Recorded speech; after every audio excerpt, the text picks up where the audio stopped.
Thanks for tuning in to 2-Minute PR. I'm Jody Fisher. Depending on who you talk to, public relations can be an expendable part of a company's marketing budget. When times are tough and budgets are tight, executives look around their spreadsheet and figure out which pieces of their marketing program they think they can live without. More often than not, public relations always seems to come up. But here's 3 reasons why you should not cut public relations from your budget. Number 1.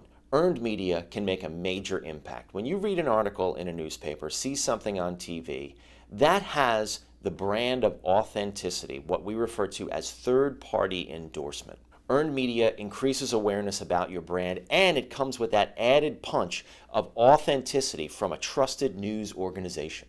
Think of the last time you saw a paid ad in a newspaper and the product that it was endorsing. Now think of the same reaction you had to a news article about that product. Which one did you give more weight to? That's what you want to go after, is that third-party authentic endorsement that's going to make your product stand out from everyone else's.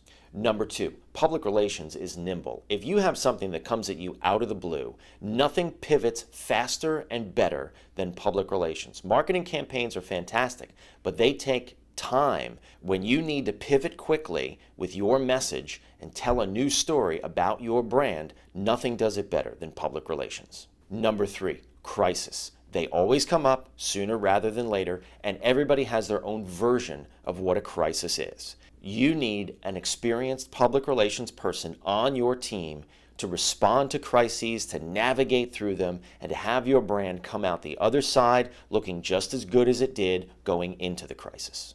Plus, keeping that PR person around keeps you from scrambling when you do run into a crisis or when you do need to pivot that message. Crisis is also one of the best times to actually build your brand. Crisis is when your PR people are reaching out to reporters, telling your story, building trust. And that trust goes way beyond the crisis. That turns into positive opportunities further down the road for you, your company, your brand. When you shut off a public relations program and then want to switch it back on again later, it takes a long time to ramp up those relationships again, to build that trust again. Better to keep that public relations person around and working and telling your story for you. Effective public relations programs and the credibility that goes with them only get built over time. Pitching stories to reporters, day in, day out, building relationships, growing trust with those reporters will then help serve you growing trust with the audiences that you're trying to get to. There's simply no other way to say it. Public relations is the best bargain and the strongest tool you have in your messaging arsenal to get to the audiences you want to speak with. Thanks for tuning in to 2-Minute PR. I'm Jody Fisher.